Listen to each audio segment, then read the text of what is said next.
देश के सम्माननीय यशस्वी और जयस्वी प्रधानमंत्री जी आदरणीय नरेंद्र जी मोदी, हमारे उत्तर प्रदेश के सम्माननीय मुख्यमंत्री जी श्रीमान योगी जी, राज्यपाल महोदया, मंचस्थ सभी मान्यवर, उपस्थित सज्जन, माता भगिनी,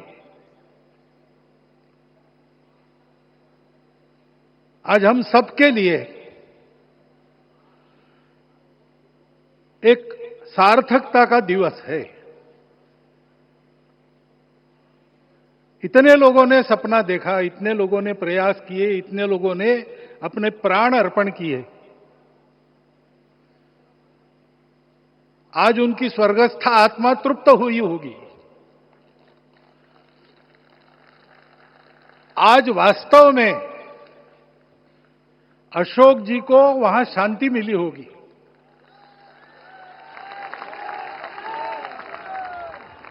महंत रामचंद्र दास जी महाराज,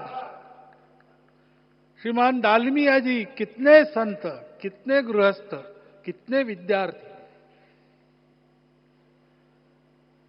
उन्होंने अपना प्राणार्पण किया, अपना पसीना बहाया। जो पीछे रहे वो भी रोज ये इच्छा मन में व्यक्त करते रहे कि मंदिर बनेगा बनेगा, बन गया। और आज उस मंदिर निर्माण की शास्त्रीय प्रक्रिया पूर्ण हो गई, ध्वजारोहण हो गया।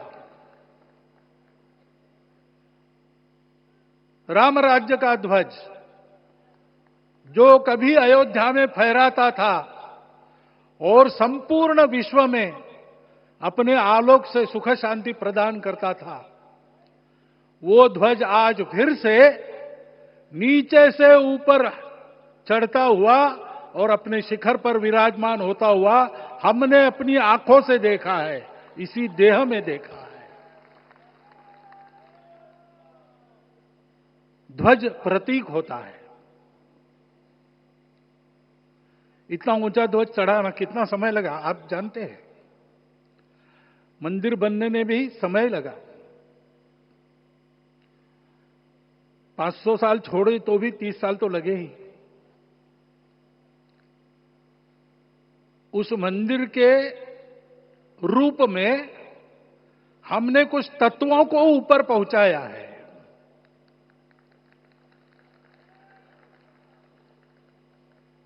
सारा विश्व जिससे ठीक चलेगा, अपने व्यक्तिगत जीवन, पारिवारिक जीवन से लेकर तो सृष्टि जीवन तक, सबका जीवन जिससे ठीक चलेगा, वो धर्म, उस धर्म का प्रतीक भगवा रंग, वह इस ध्वज का रंग है। ये धर्म ध्वज है। इस धर्म ध्वज पर रघुकुल का प्रतीक कोविदार वृक्ष है। वैसे रूप देखा जाए तो कचनार जैसे लगता है। और जो खोजी लोग हैं वो खोज कर कह रहे हैं कि मंदार और पारिजात दो वृक्षों का एक तरह से संकर है। दोनों वृक्षों के गुण, ये दोनों वृक्ष देव वृक्ष कहलाते हैं। दो देव वृक्षों के गुणों का समुच्चय ये वृक्ष है। और ये वृक्ष उस रघुकुल की सत्ता का प्रतीक है। वो सत्ता वृक्ष से व्यक्त होती है, जिसके बारे में कहा गया, छायाम अन्यस्य कुर्वन्ति तिष्ठन्ति स्वयं आतपे। सबके लिए छाया देते हैं, स्वयं धूप में खड़े रहकर। फलान्यपि परार्थाय, फल स्वयं उगाते हैं, दूसरों के लिए बांट देते हैं। वृक्षा सत्पुरुषा इव, वृक्ष सत्पुरुष होते हैं। और कचनार के गुण औषधि भी है। कचनार के वृक्ष का अन्न में भी उपयोग है। सब प्रकार से उपयोगी इस वृक्ष का प्रतीक हमने लगाया है। धर्म जीवन ऐसा जीवन होता है, और ये जीवन जीना है, उस जीवन की प्रतिष्ठा करनी है, इस जीवन का झंडा शिखर तक पहुंचाना है। चाहे जितनी प्रतिकूलता हो, चाहे जितनी कठिनाइयां हो, साधनहीनता हो, सारी दुनिया स्वार्थ में बहती होगी, लेकिन हमारा संकल्प है, सूर्य भगवान उस तेज के, उस संकल्प के प्रतीक है। उनके रथ का एक ही चक्र है। 4 चाक वाली गाड़ियां भी एक्सीडेंट करती है तो एक चक्र चलाना है, और रास्ता खराब भी नहीं, रास्ता है ही नहीं। अधांतर में चलो रथस्य एकम चक्रम। रथ चलाने के लिए 7-7 घोड़े, उनको नियंत्रण करने के लिए सांपों के लगाम है, और रास्ता नहीं है, और सारथी जो है उसके पैर नहीं है। ऐसी गाड़ी चल सकती है क्या? कंप्यूटर में डाटा डालेंगे, कहेंगे नहीं चलेगी। लेकिन बिना थके रोज पूरब से पश्चिम जाना आना सूरज भगवान कर रहे हैं, क्योंकि कार्य की सिद्धि स्वत्व के भरोसे होती है। हिंदू समाज ने लगातार 500 साल और बाद के दीर्घ आंदोलन में अपने इस स्वत्व को सिद्ध किया, और रामलला आ गए, मंदिर बन गया।